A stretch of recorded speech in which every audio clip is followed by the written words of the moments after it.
ये कहानी है कानपुर गांव की। कानपुर गांव में एक महेश नाम का व्यक्ति रहता था। महेश व्यापार से लकड़हारा था। महेश जंगल जाकर रोज लकड़ी लाता और उन्हें बेचकर अपना गुजर बसर कर रहा था।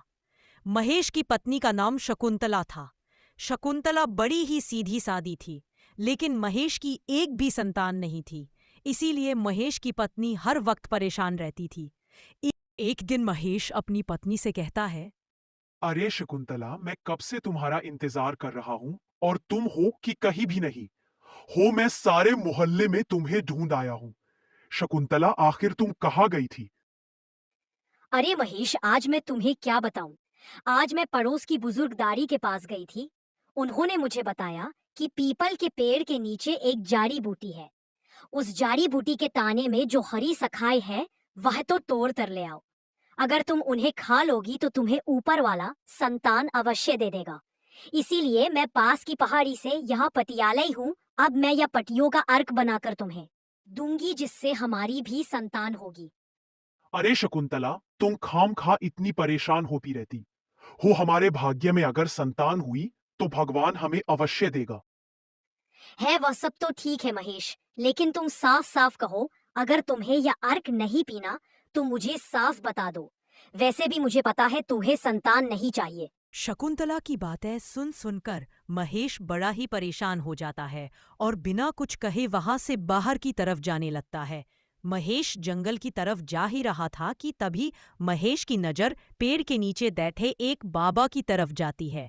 महेश उसे बाबा के पास जाता है। महेश को आता देख बाबा महेश को कहते हैं, बड़ा ही परेशान है बच्चा। तुम्हारी समस्या का हल मेरे पास है। तुम जो चाहो मुझसे मांग सकते हो। आज तुम्हारी सभी इच्छाएं पूरी होंगी। हाँ बाबा, तुमने बिल्कुल ठीक कहा। आज मैं बड़ा ही परेशान हूँ। मेरी एक भी संतान नहीं है, जिसके कारण मैं बड़ा ही परेशान रहता हूँ। यदि बाबा आप मेरी समस्या दूर कर देंगे तो जो आप कहेंगे मैं आपको वह दे दूंगा। नहीं बच्चा, मुझे कुछ नहीं चाहिए। अब मेरी बात तुम ध्यान से सुनना। पुरानी पहाड़ी के पीछे एक घना जंगल है, जिस जंगल में एक पुराना रहस्यमय गुफा है। उसे गुफा से गुजरते हुए तुम्हें एक रास्ता नजर आएगा। तुम्हें उस रास्ते पर जाना है। उसी रास्ते पर तुम्हें एक लाल सेब का पेड़ नजर आएगा। बस उसी पेड़ के नीचे तुम्हें एक गड्ढा खोदना है, और जो भी तुम्हें उस गड्ढे से प्राप्त हो उसे बिना देखे तुम्हें अपने घर ले जाना है और ले जाकर अपनी पत्नी के हाथों में सौंप देना है। ठीक है बाबा, जैसे आपकी आज्ञा। जैसे आपने बताया मैं बिल्कुल वैसे ही करूंगा। बाबा की बात सुनकर महेश वहां से चला जाता है। कुछ दूर चलते चलते महेश एक गुफा के पास पहुंच जाता है। यहाँ वही गुफा थी जो बाबा ने बताई थी। महेश उस गुफा से भी गुजर कर आगे बढ़ जाता है। जैसे ही महेश गुफा से बाहर निकलता है, कुछ ही दूरी पर महेश को एक सेब का लाल पेड़ नजर आता है। महेश सेब के पेड़ को देखकर उस पेड़ के नीचे चला जाता है और महेश एमएचए जाते ही पेड़ के नीचे एक गड्ढा खोदना शुरू कर देता है।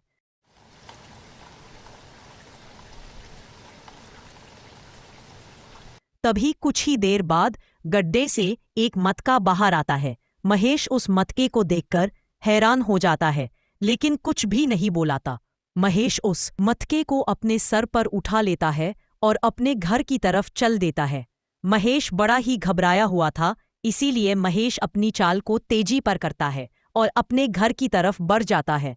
महेश जैसे ही घर पहुंचता है, घर जाकर महेश वह मटकी जमीन पर रख देता है। यह सब देखकर महेश की पत्नी बड़ी ही खुश हो।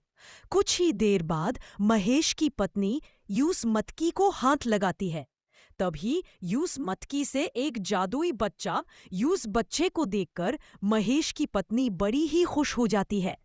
वह सब तो ठीक है, लेकिन तुम यह बच्चा कहाँ से लाए हो? अरे भाग्यवान, मुझे भी नहीं पता यह बच्चा कहाँ से आया है। मैंने सोचा था इस मटके में सोना चांदी होगा। मैं इसीलिए इस मटके को घर ले आया, लेकिन इस मटके से तो कुछ और ही मिला। लेकिन महेश, हम इस बच्चे को अपने साथ नहीं रख सकते। न जाने यह बच्चा कैसा और किसका है। यदि हम इस बच्चे को अपने साथ रख लेंगे तो न जाने हम पर कौन सा संकट आ जाएगा। अरे भाग्यवान, तुम कैसी बात करती हो? तुम कब से बच्चा मांग रही थी, अब ऊपर वाले ने दे दिया है तो तुम इसे लेने से इनकार कर रही हो। यह बच्चा हमारी भाग्य का था, इसीलिए हमें मिला है। लेकिन महेश, हमारे घर में तो खुद ही खाने के बड़े ही लाले हैं।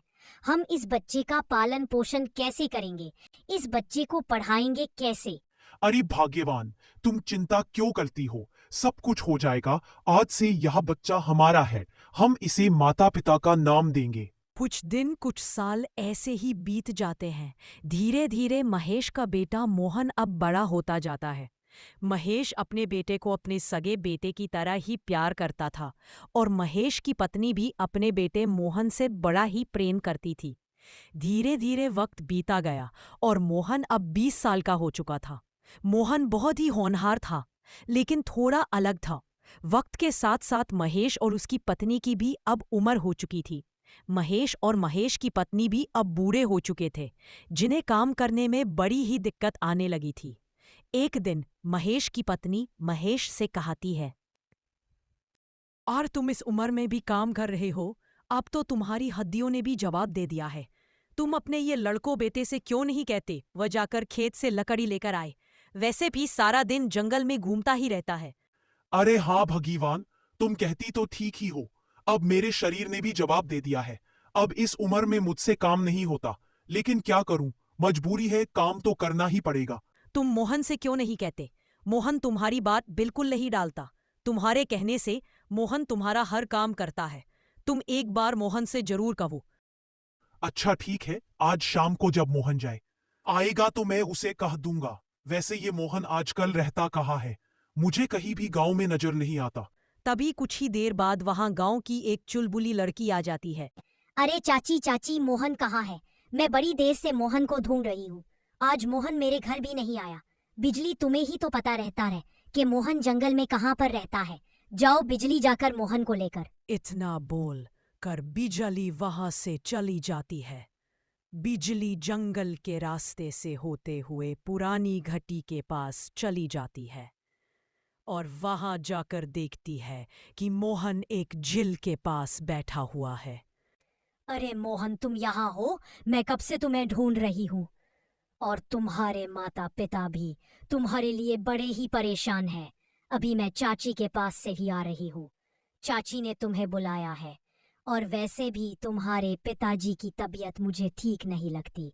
जल्दी मेरे साथ चलो। अरे हाँ बिजली, तुम ठीक कहती हो। मुझे बड़ी देर हो गई। मैं जेल भर आया था। ना जाने क्यों मैं यहाँ आकर खो जाता हूँ। मैं सब कुछ भूल जाता हूँ। मेरा घर जाने का मन ही नहीं होता। बिजली ठीक है, मैं जल्दी से घर चला जाता हूँ। कहानी का पार्ट 2 देखने के लिए कमेंट करें और कमेंट में अपना नाम जरूर लिखें। अगली वीडियो में आपका नाम जरूर बोला जाएगा।